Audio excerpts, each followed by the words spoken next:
Ayun guys, so sasagutin ko lang ang isang followers natin na nagtanong sa atin kung kumusta daw ngayon ang yung mga tanong sa immigration dahil magbabiyahe din yata sila papunta dito sa Thailand.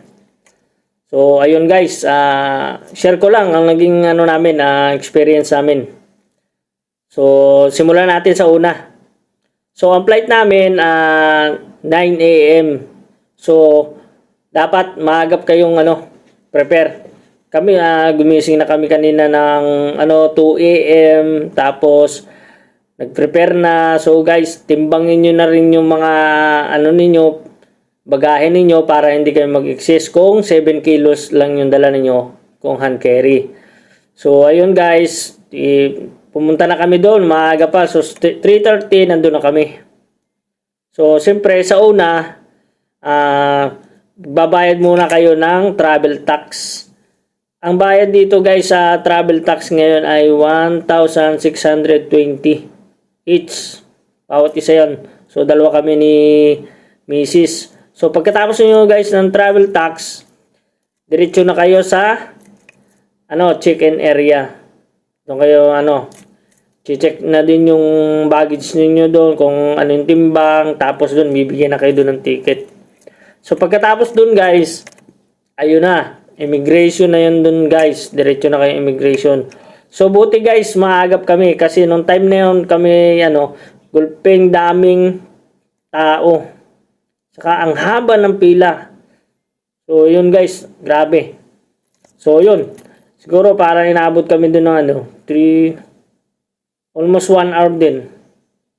Kasi ang dami talaga, nagsama-sama yung mga kababayan nating OFW, tapos yung mga nagbakasyon ng mga foreigners, yun.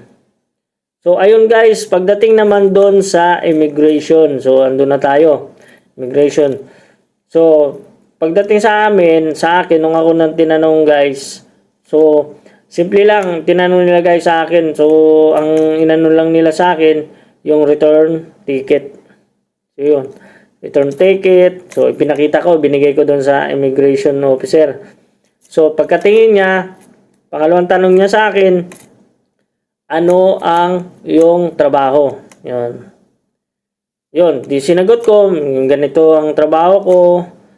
Yun, sabi niya, okay. Tapos, ilan kayo? Yun. Kasi kita naman nila kami magkasama ni Mrs. Sabi ko, kasama ko yung Mrs. ko. So magkasunod lang kami guys. Yung Mrs. ko, kasunod ko, tapos doon na siya sa katabi ko lang. So ang tinanong naman sa kanya, ganun din. Oh. Pagkatapos nun guys, ang tinanong sa akin kasunod, yun lang, ang niya, kung ilang araw kami doon. Yun lang. Sinabi ko, 3 days. Yun, pagkatapos nun guys, tinataka na. Nagulat nga ako kasi, siyempre yun, nanonood din tayo, first timer tayong magbiyahe. So, nanonood ako ng mga kasama natin, mga content creator.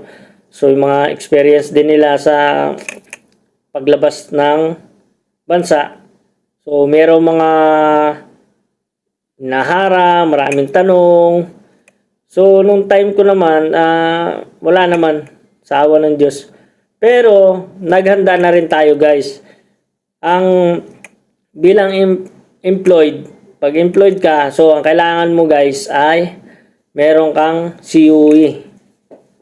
Tapos meron kang leave form, yung pirmado ng iyong company. Or, kung hindi man ganon, katulad sa akin, lang, yung true text.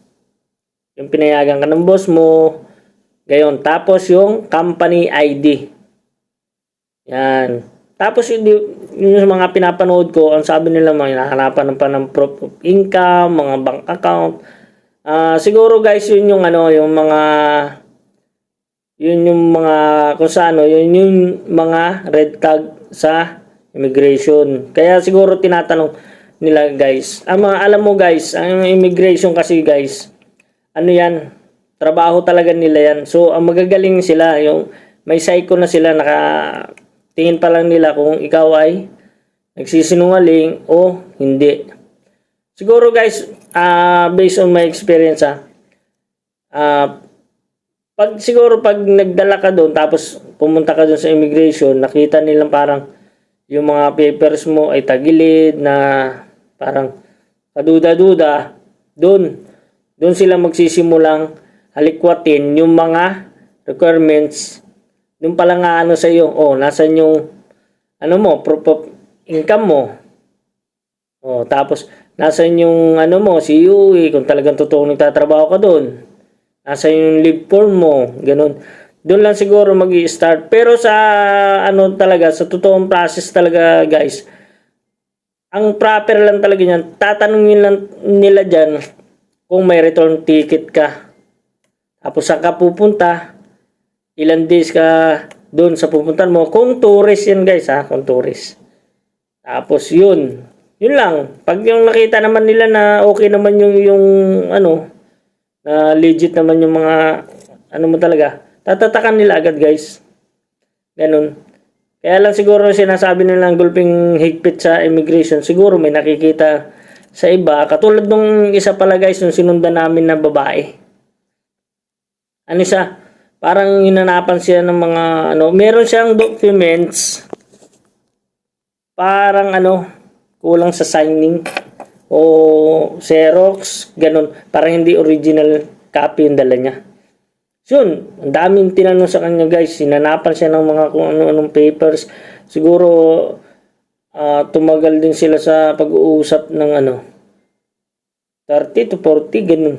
Tapos, ang nangyari, umalis din yung babae. Siguro, hindi pa yung na-upload. Ang ko lang doon, may pinakuha mga papers para ma-proof niya yung kung totoo ba yung sinasabi niya.